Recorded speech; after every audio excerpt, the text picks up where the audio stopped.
Assalamualaikum warahmatullahi wabarakatuh. Balik lagi ke channel gua, channel Taukung, bersama saya Taufik Hidayat.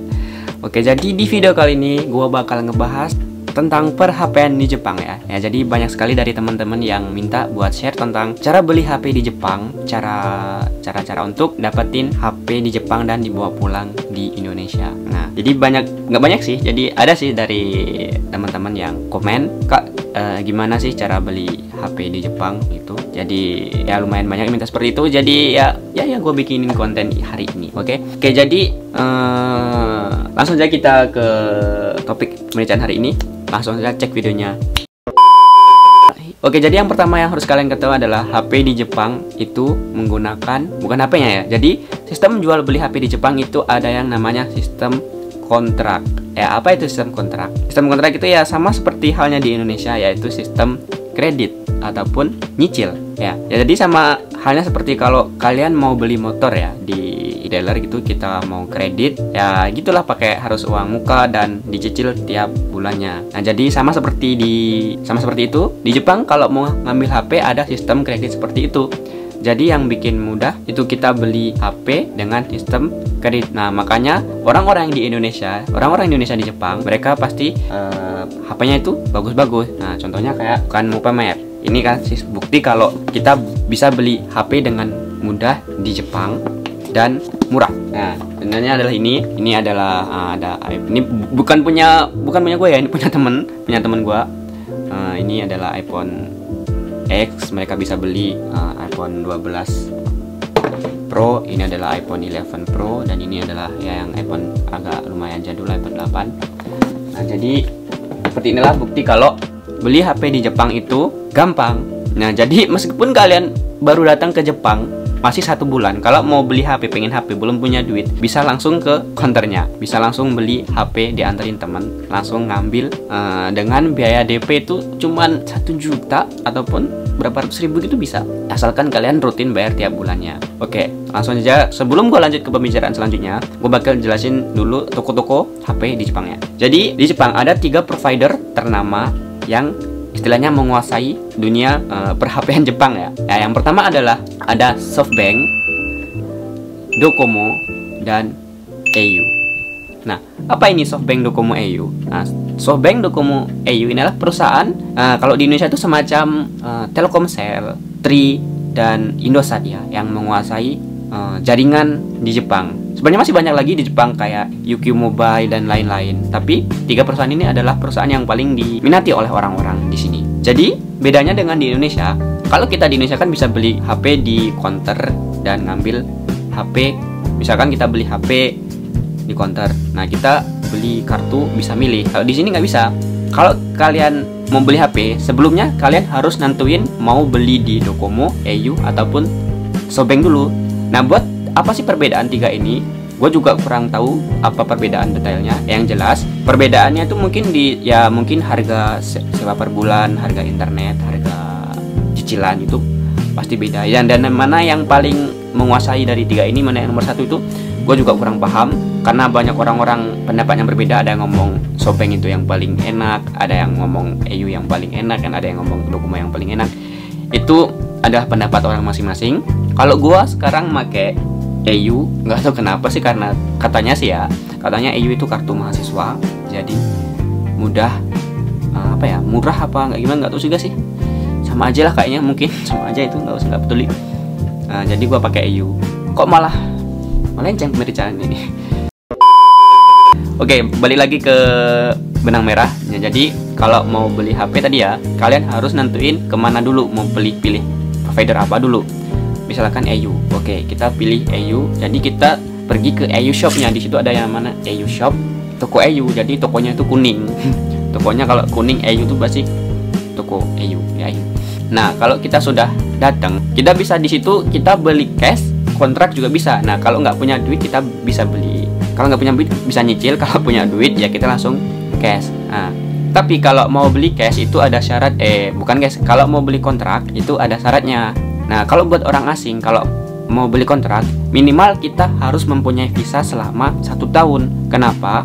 Kalau kita nggak mempunyai visa, Kalau visa kita tinggal 5 bulan ataupun kurang dari 1 tahun, kita tidak bisa ngambil karena mereka takut kalau kita ini pulang sebelum masa cicilannya lunas. Nah, itu yang mereka takutkan. Dan kalau buat kalian yang baru datang dan visa kalian misalkan masih pendek 6 bulan, kalian bisa datang dengan didampingi orang teman yang mempunyai visa panjang. Teman kalian itu adalah sebagai penjamin kalian, sebagai apa ya? Mungkin ya sebagai penjamin kalian kalau ini adalah yang bertanggung jawab saya, yang bertanggung jawab teman kalian itu. Jadi kalau ada apa-apa, kalau kalian misalkan kalian nanti pulang, jadi yang harus bertanggung jawab adalah teman kalian yang mempunyai visa panjang itu. Nah, buat cicilannya itu tetap di tagihan rekening kalian buat cicilan HP-nya. Nah, tapi kalau kalian mau beli cash di EU Shop ataupun Docomo yang dan yang lainnya, kalian nggak perlu visa panjang, asalkan ada duit, kalian bayar, udah langsung dapat HP-nya. Nah, satu lagi, kalau kita pergi ke EU Shop, beli HP di EU Shop, itu nggak bisa pakai kartu lain, kartu Docomo ataupun kartu Softbank. Nah, karena itu udah kekunci sama EU-nya itu. Ya, kalau beli HP di EU Shop harus diisi kartu EU, nggak bisa diisi kartu lain ya, teman-teman. Itu adalah hal yang harus diperhatikan. Karena nggak tahu kenapa HP-nya itu kayak di lock sama provider ini.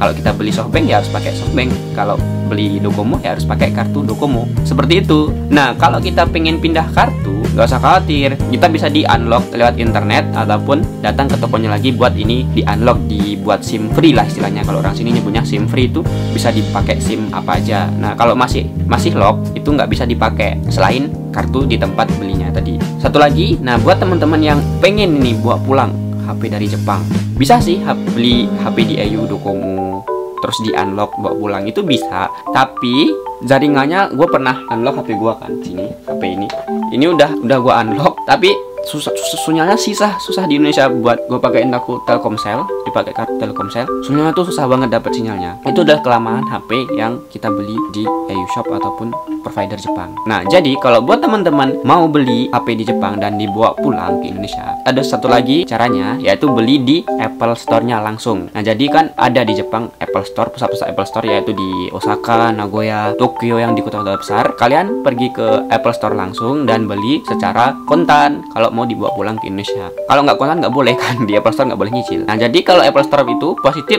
SIM free, nggak ada lock-lockan dari provider Jepangnya, itu pasti SIM free. Kalau istilahnya SIM internasional, orang Indonesia nyebutnya itu SIM internasional. Jadi bisa dipakai di kartu apa aja lah, di seluruh dunia bisa pasti ya, di kartu apa aja. Tapi nggak tahu juga kalau dengan peraturan terbaru yang dikeluarkan oleh pemerintah Indonesia, karena HP dari luar negeri kan harus terdaftar dengan apa ya, lupa kayaknya email, yang harus cek email itu kan. Belum tahu juga sih aku kalau urusan itu. Ya itu kalian periksa sendirilah bisa enggaknya, tapi semoga bisa ya.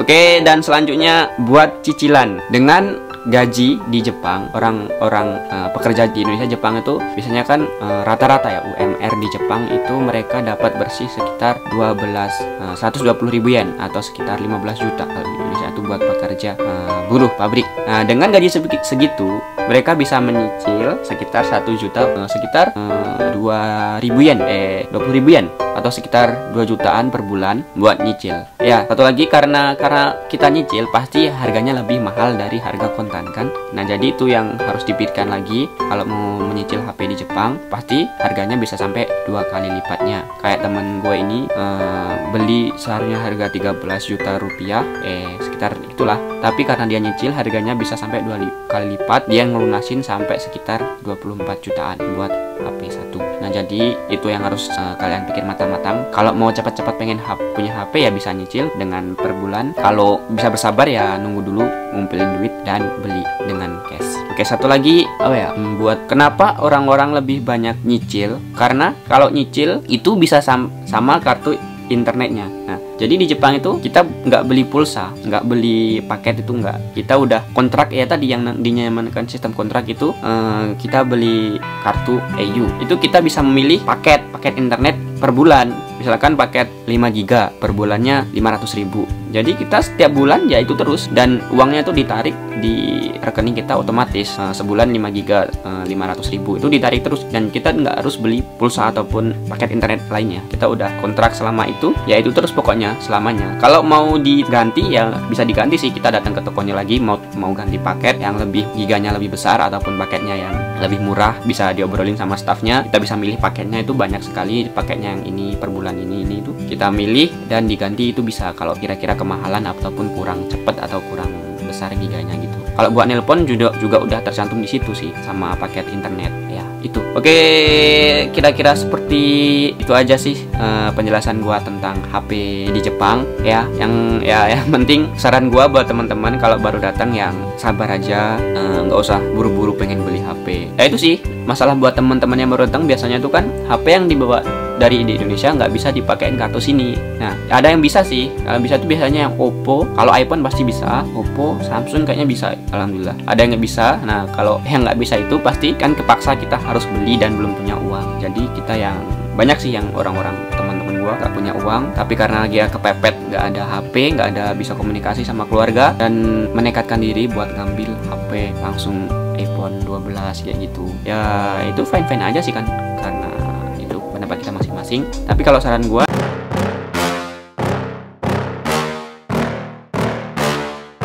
yeah, please tell me that I can't, that I won't, that I fail, that I'll never make it out, yeah.